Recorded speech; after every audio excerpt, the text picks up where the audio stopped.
In the beginning, there was the void, and endless, boundless emptiness and absence, but there was also a spark, a chance encounter that would prove that the cube is greater than the sum of its parts.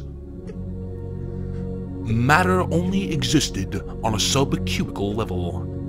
Over time, these floating cubes coalesced, forming into the Mighty Way, a vast, loose organization of blocks spiraling across the cosmos. In the first generation, stars and nebula were formed, a sort of cosmic egg. They contained all the raw materials needed for the development of life. Several of these celestial eggs hatched in the form of ubernova, distributing matter with rail-like speed to the distant corners of the galaxy.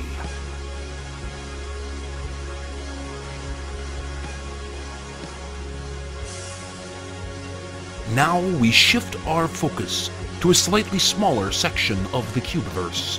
Bits of material that were sent out gradually lost velocity and collapsed together, floating and bonding in a process known as accretion, each according to its kind and gravitational attraction.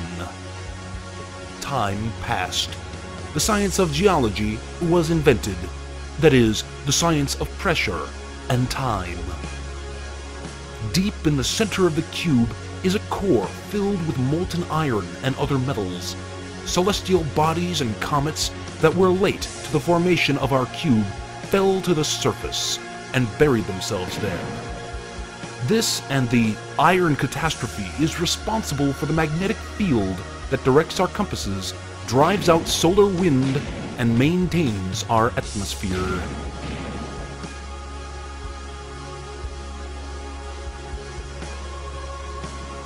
$4.5 billion years ago, the future home of our species, our planet, enters a furious adolescence. The face of our planet erupts, and a magma ocean covers nearly the whole of the cube.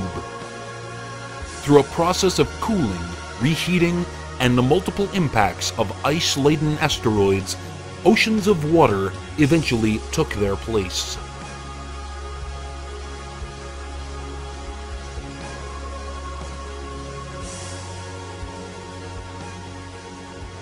DNA, the building blocks, if you will, of life as we know it.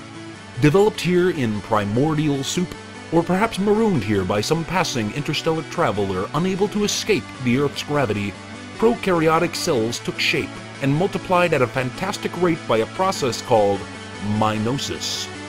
Nature now existed at a cellular level. These families of bacteria, amoeba, and viruses traveled across the cube, eventually reforming themselves into the first multicellular organisms. These creatures fed, grew, and presumably mutated into all the various forms of life on our cube. But the creatures with solid exoskeletons are what formed the very beginning of our fossil record. Through a process of natural selection and common descent, plant life begins to flourish and blossom, seeding the atmosphere with oxygen. Fish grew fins that became stronger with each generation. We believe these fins may have extended themselves into crude legs capable of supporting weight.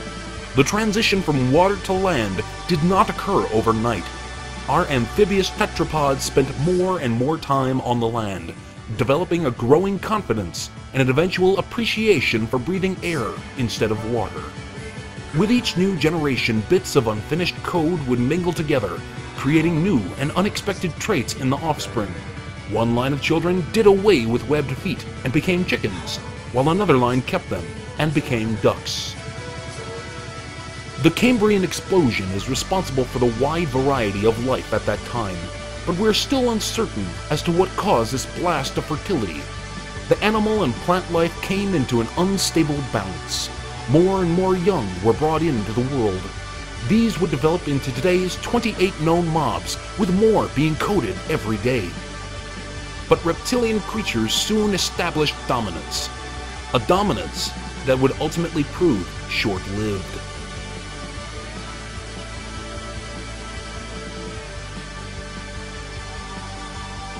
For deep beneath the surface of the cube, primal tectonic forces strained against each other, tearing the continents apart, leaving geologic wonders like the Farlands in their wake.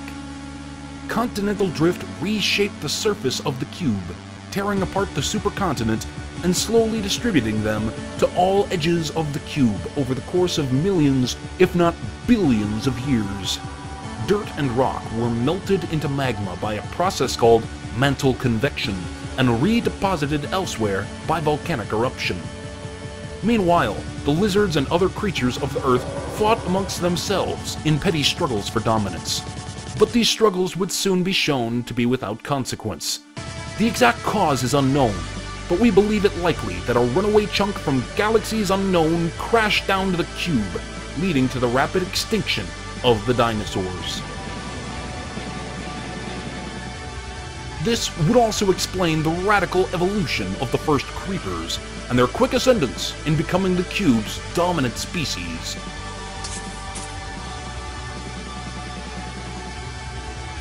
Time traveled on, and the cube started to look much as it does today.